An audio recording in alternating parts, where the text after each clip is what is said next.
Will, así de manera rápida, porque podríamos estar hablando mucho de cada movimiento, yo te voy a decir algunos movimientos heréticos de nuestro tiempo, como los que hemos mencionado, y tú me dices, de cada uno de ellos, ¿cuál es el mayor peligro y cómo se puede corregir o mostrar el error de esos movimientos? Por ejemplo, el modalismo, los unicitarios, los conocidos como Jesús solo, ¿cuál es su mayor peligro y cómo se corregiría? ¿Dónde está el error de eso?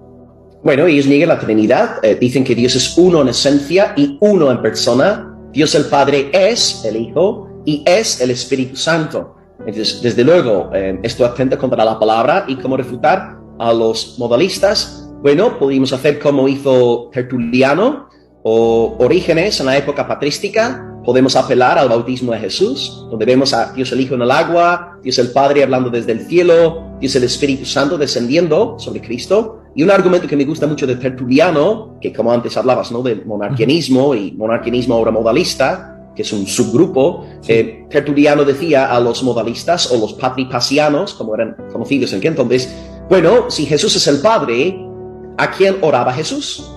Castro estaba hablando consigo mismo y me parece un argumento excelente. Así que cuando los unicitarios me escriben, siempre les hago esta pregunta. Así que el peligro de los unicitarios es la negación de la Trinidad.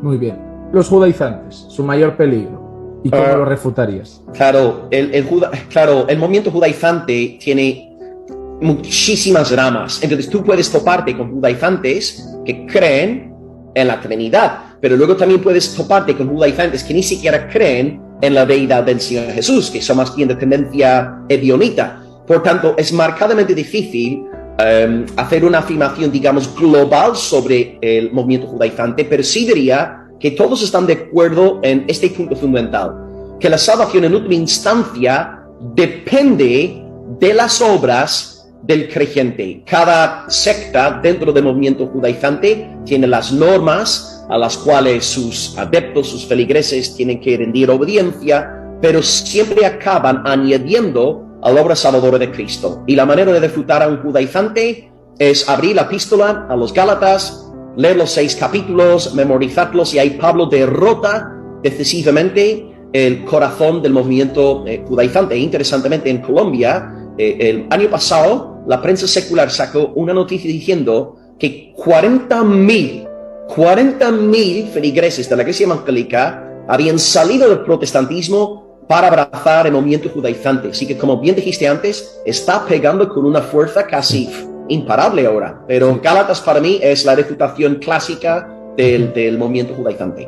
Muy bien. ¿El Evangelio de la Prosperidad? El Evangelio de Prosperidad enseña que si tienes fe, estás viviendo en santificación, sí o sí, Dios te va a bendecir materialmente. Se notará en tus finanzas. ¿Cómo podemos refutar esta idea? Bueno, fijándonos en las vidas de Job, de los profetas, de los apóstoles, del Señor Jesucristo, que no tenía dónde recostar su santa cabeza, ¿no? Por tanto, creo que es marcadamente fácil deshacernos de la mentira de los teólogos de la prosperidad, pero sí, son un peligro. ¿El movimiento del palabra de fe está bastante vinculado? Sí, desde luego. La cosa es que, claro, ellos dicen que tú puedes llegar a crear nuevas realidades por la declaración verbal de tu boca. Por esta razón, si estás resfriado, nunca debes confesar que estás enfermo ni que estás resfriado, porque al confesar estás atando tu salud y Satanás ya tiene autoridad sobre tu vida. Entonces, la confesión de fe sí anda cogida de la mano con la teología de prosperidad, pero claro, ellos dicen que nuestra declaración verbal tiene esa capacidad creadora que solamente tiene el Señor. Y luego si me tuercen este texto de Romanos 4:17 por ahí, donde dice que Dios llama a las cosas que no son como si fuesen, y ellos dicen que el creyente puede llamar a las cosas que no son como si fuesen, torciendo la palabra, y ahí está la esencia del movimiento de la fe. He visto también un versículo, muchas veces me lo ponen delante, Proverbios, si no me equivoco, sí, el poder de la vida y la muerte están en la lengua, y ellos directamente es como que creen que pueden generar vida. A mí a veces me recuerdan un poco, mi madre es un poco supersticiosa, Y me recuerdan un poco a ella, porque a veces iba de viaje y yo le decía, mamá, si pasa algo y no regreso, y mi madre escandalizada como, no, hijo, no hables de esas cosas. Digo, tampoco traigo a la muerte por suponer que puede pasar. Me recuerdan un poco así como, piensa en positivo, piensa y llegará, y lo alcanzarás, y se hará una realidad. Me da mucha pena eso.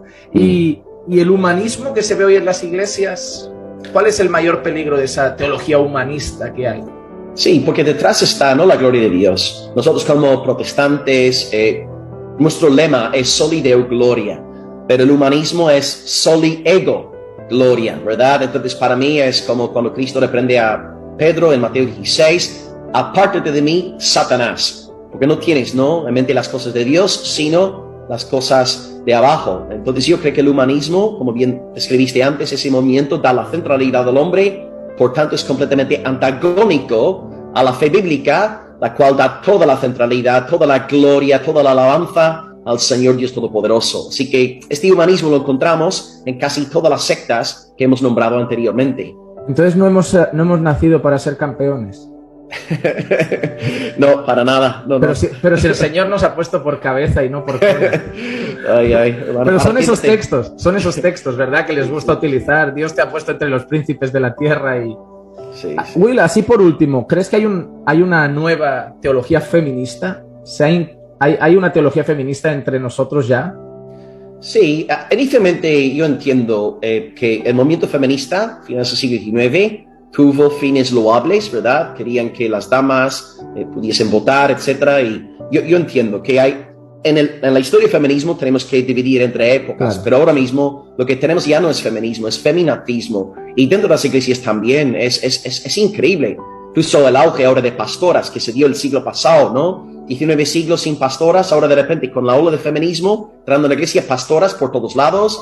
Los varones somos ahora considerados como ceros a la izquierda, buenos para nada, y vemos ahora a la mujer dirigiendo la iglesia. La mujer quiere llevar los pantalones, y eso lo vemos también, ¿no? Cuando vemos a una mujer que está dirigiendo en casa, llevando los pantalones, tarde o temprano va a intentar dirigir en la iglesia, porque este es el pecado de la mujer caída, como vemos en Génesis. Pero sí, veo eso en las iglesias, veo una falta de espíritu varonil, de hombres, ¿no? Y incluso a veces podemos ver esto en culto de oración, ¿no? Donde empezamos culto de oración, a lo mejor dirige el pastor un culto y luego oran 7, 8 mujeres. Y no hay ni siquiera un solo hombre que levanta la voz. Cuando los hombres, como sacerdotes, como profetas, como reyes, tenemos que levantar la voz, dar un ejemplo, ser los primeros en orar, en levantar la voz. Así que sí, yo veo mucho feminismo en el movimiento evangélico contemporáneo, pero gloria a Dios, muchos hermanos están volviendo a las escrituras y abrazando el verdadero patrón de Dios para la iglesia y para el hogar. Amén.